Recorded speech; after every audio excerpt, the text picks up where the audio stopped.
I'm sorry that I'm unable to be with you at the meeting of the National Association of Women and Children's Apparel Salesmen, a member of your great Salesmen's Bureau, but it's been a pleasure working with you over the past few months, and especially with Marshall Mantla of my district, in trying to see if we as members of Congress can do something to bring some sense to this energy crisis.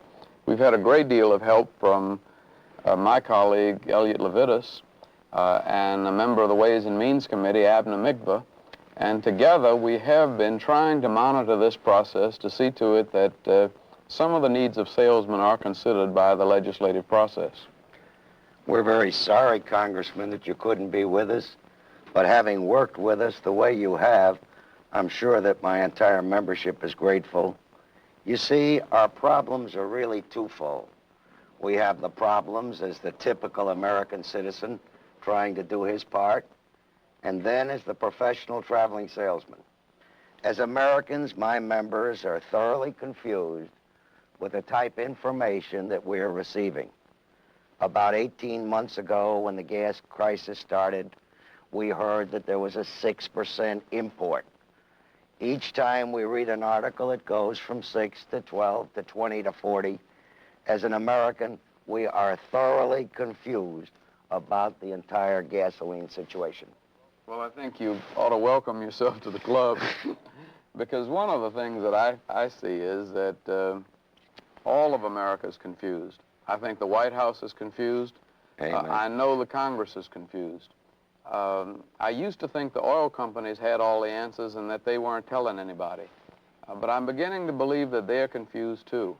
And what we have, I think, is a completely new situation. At the very time that we have become a most automobile-dependent society, we have two things happening simultaneously. We have our own domestic oil reserves beginning to run slow, and we have the political action of the members of OPEC in really playing political games with the economy. And when they jumped the price from what was about $2 a barrel now to almost $14 a barrel, they threw the whole oil business into a turmoil, and they really did damage around the world, and especially to the American people.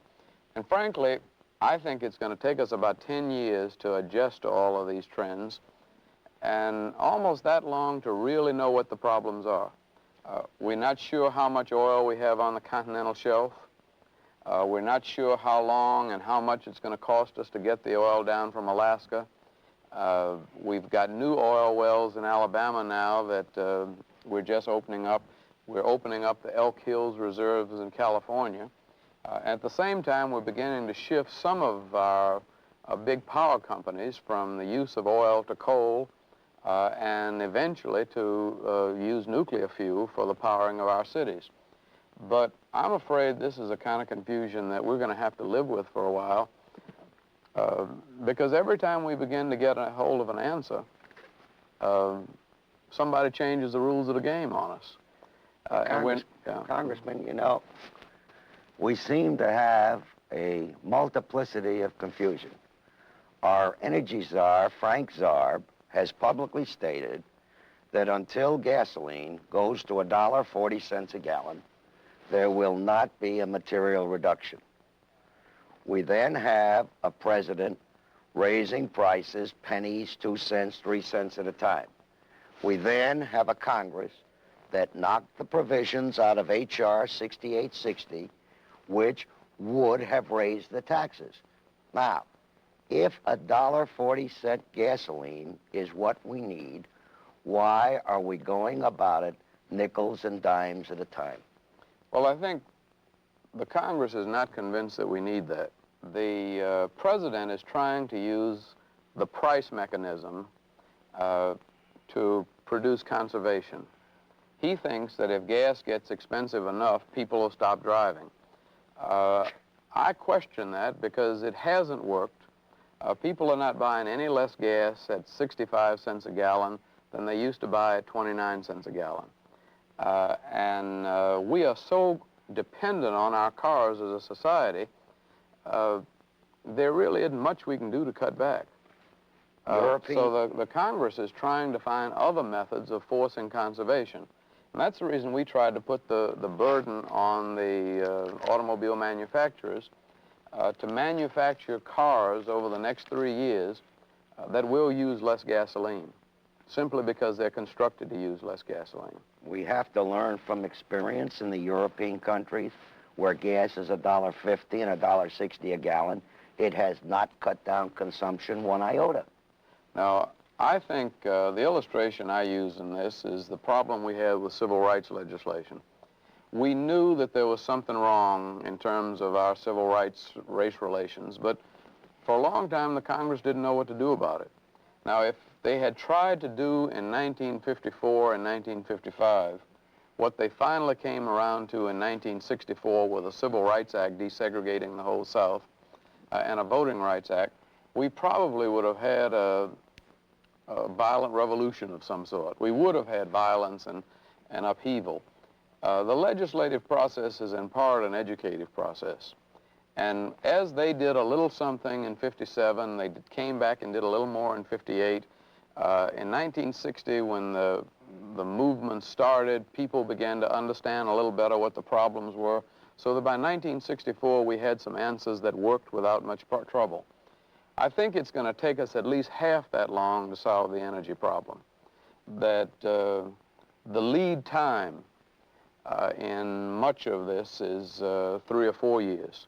So we won't really know the effects of some of the things that we passed last year for another year or so. And by that time, we'll make adjustments either to go further in that direction or go in another direction.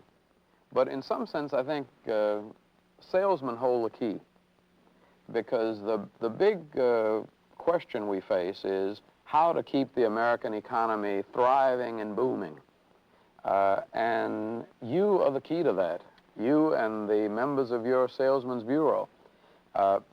Because if we keep this economy growing, and if we keep unemployment at a minimum, we will be able to deal with the gradual increases in the price of gas. Another thing we've got to do is to do a little more in the way of export sales, because the big problem that the President is worried about, and the Congress too, is that we have now a balance of payments problems, because 3 years ago we imported $3 billion worth of oil. I think last year it was up to about 17 billion, and now it'll be 25 billion, and next year it'll be some 37 billion. That means in order not to go into debt as a nation, we've got to sell at least that much goods abroad, which is another challenge for the salespeople of this nation. To do the kind of distribution and sales jobs in America, I mean, in Asia, Africa, and Latin America, that we've been able to do in America. And I think that we're going to meet that challenge, because the world wants the goods we have. Congressman, in view of what you've told us about a rather pessimistic future, we are very, very grateful to have someone like you in our corner, because there are about 50,000 salesmen in the men's, women's, children's, shoes, furniture industry. These are the wholesale commission salesmen. We figure by rule of thumb that each salesman keeps about 600 people employed directly. The indirect, we don't even estimate. Consequently, these men, traveling approximately 40,000 miles a year, are going to have to learn to live with this problem. Simple arithmetic, at 10 miles to a gallon, they're going to be buying 4,000 gallons of gas a year. And at 50 cents to a dollar, our people are going to have to pay $2,000 to $4,000 a year more. There is no other segment of the economy that will be this penalized, this hurt, as the traveling salesman of America. And it is only through men like yourself and Elliot Levitas, who are completely aware of our problems, that there is any hope for our profession to continue. I'd just like to take a minute to thank you, and especially your Government Operations Committee, for the tremendous job you did in helping me to get informed about your problems. I think we want to do right, and I think that's true for the 435 members of the House of Representatives and also the 100 members of the Senate. But somebody has to get us to know what the specific problems of the American people are.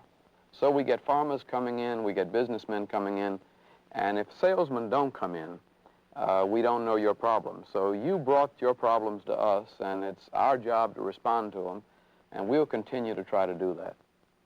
Congressman, on behalf of the 50,000 professional salesmen in America, we want to thank you for your efforts so far, your understanding of our problems, and your great, great cooperation. Thanks a million.